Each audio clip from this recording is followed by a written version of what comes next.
Hey guys, Mr. Devlib is coming to you live from his basement, and today we are actually going to do a social studies lesson. So I am really excited about this because, as you know, history specifically was something I went to school for on top of becoming a teacher. So I really was enjoying just as we were starting to get into this, and I was sad to kind of put it on hold, but it's back. All right, so I wanted to let you guys know that we are going to continue with social studies and then hopefully jump back into science as well. So, what I need you guys to do before we dive in is you're going to need two things. Number one, you need your social studies book. Ooh. All right, so go grab that social studies book right now. The other thing you need is your Unit 2 packet. Now, Ariana, I'm not sure if you have this, so don't worry if you don't. All right, but just everyone should be following along with me in their book. And just like when we are together, I'm going to be reading you guys the lesson. And you're going to be following along. We will be pausing to stress certain vocabulary words and to discuss. So before I jump in, I wanted to review. At this time, here's the United States, the USA. That's the country we live in. And New Jersey is a state that is right about where my mouse is. So right here. All right. Now at this time, we're going to be reading about the Lenape, who were a group of Native Americans, lived in New Jersey. Now there was a bunch of different types of Native Americans, different tribes that lived all over the continent of North America. In fact, there were even different tribes that were living in South America. And that was on this side of the world. So you have North America and South America, and Greenland would be part of North America. And then you have all of this on the other side of the world. So you have continents like Africa and Europe and Asia, and down here is Australia. And what's interesting about this time that we're going to be reading about, that the people who lived over here, the Native Americans, had no idea that there were all these other people living over here.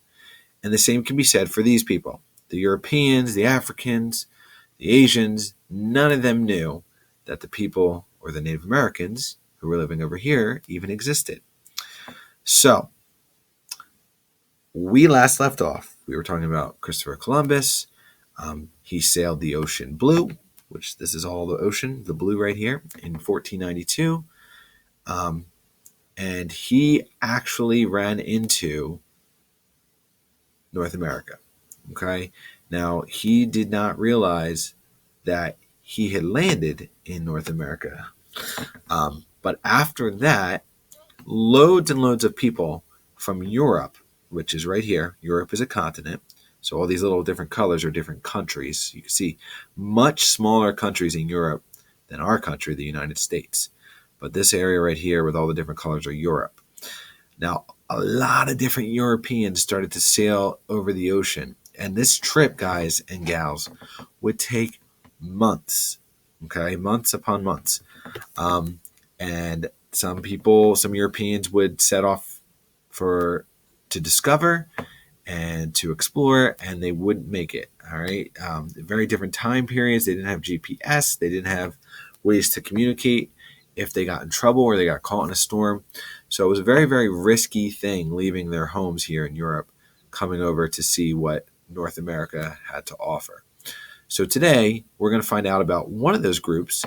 All right, and they are called the Dutch. Now, the Dutch are from a very small country. In fact, it's so tiny. This is a little orange. I'm sorry. Little orange guy right here. Sorry, my nose is getting all up in the camera. And the country the Dutch are from are actually called the Netherlands.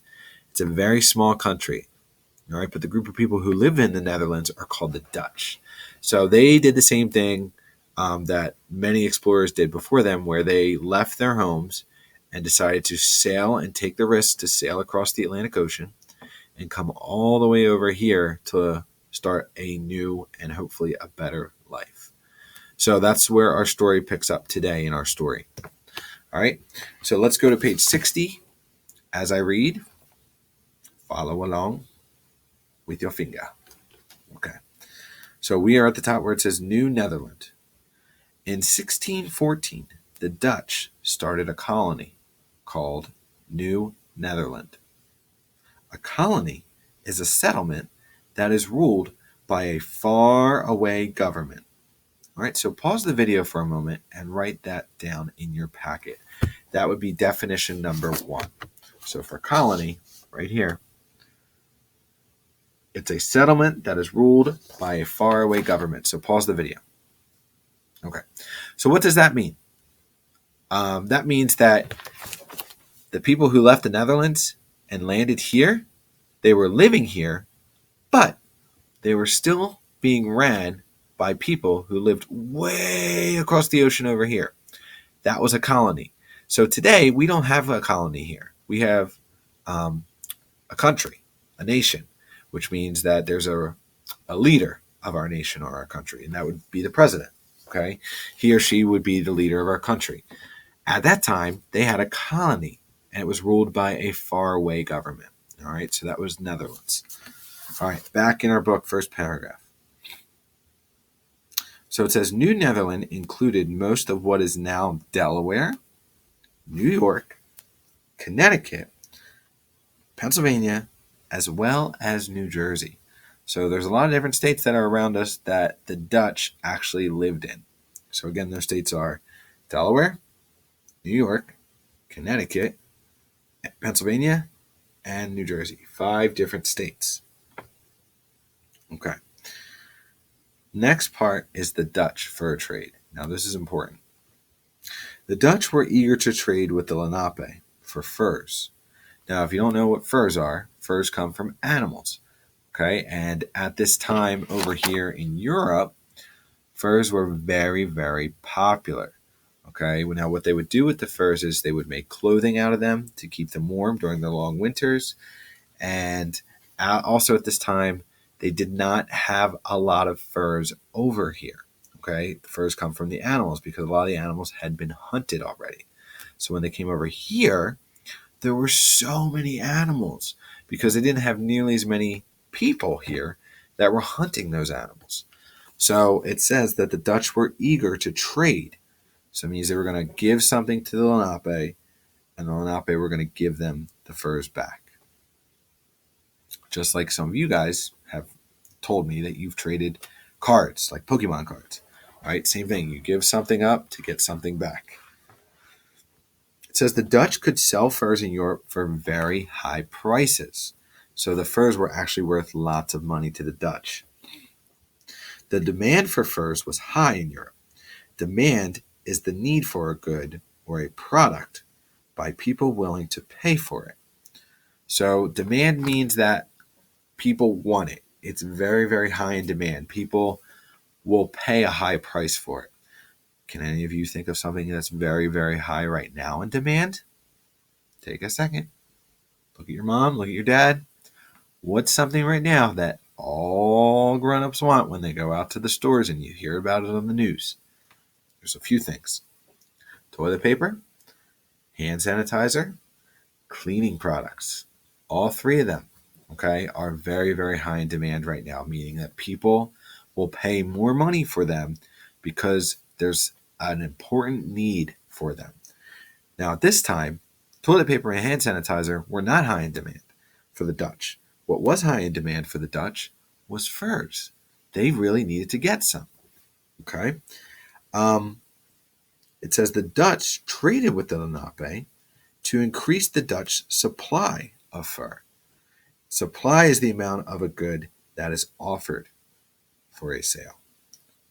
When the demand for a good is very high and the supply of a good is low, the price of the good usually goes up. Okay, so in other words, supply. Supply means what is popular.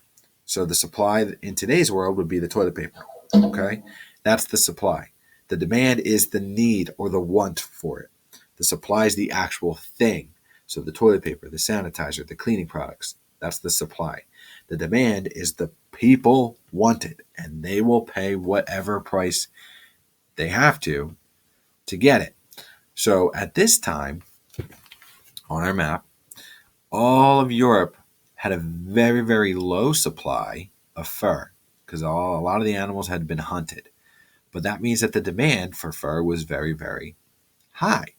And we just read that when the demand for something is high, that means the price of it or the value of it also goes up. Okay. Um, Something else that is very high in demand in our country: cell phones, iPhones, smartphones. They're very, very high in demand. So that's why cell phone companies charge lots of money for them, because they know people are going to pay that money for them. All right. So supply and demand, that's something that you're going to hear from grade to grade to grade. You're going to hear that all the way up to your senior year of high school and well into college, because it's what makes the world go round.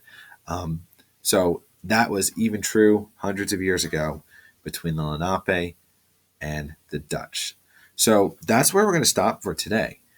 And at this time, the Lenape and the Dutch had a very peaceful relationship. This went on for several years where they were trading with one another. The Lenape were getting things from the Dutch that they had never seen before, different animals and different types of food. And the Dutch were getting the furs to bring back to Europe or the Netherlands to get money. Okay. And that was a really, really good thing in the Dutch's eyes, because now they were able to get some extra money from it and, have a better life. So that's where we're going to stop today. Again, you can watch this video as many times as you need to, but by the end of this week, you need to go to your Google Forms and you need to answer the few questions about today's lesson. Use your book, and I would advise you to take the Google form right now, since we just went over it and it's fresh in your head. All right, guys, best of luck, and I will see you soon.